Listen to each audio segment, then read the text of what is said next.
Κάτω είναι μέσα. Πού είναι το ψωμί? Το υπόλοιπο. Έλα, πάρε κρέας. Το ψωμί. Κόψε ένα κομμάτι, όχι όλο. Αποκλειστικές εικόνες, να δούμε τον Μπάρς. Κυρίες και κύριοι, τον βλέπετε. Βλέπετε, έχει πάει στη ζούγκλα με το σαλόνι και έχει βαφτεί. Κοιτάξτε εδώ τώρα. Το αυτοκίνητο του, κυρίες και κύριοι.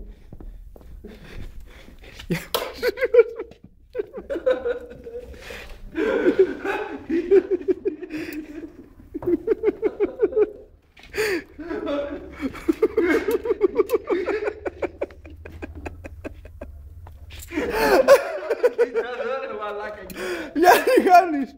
Γιάννη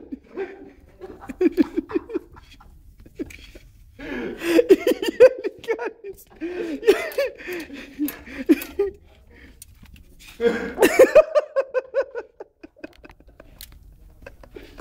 Κορώνη! Κορώνη!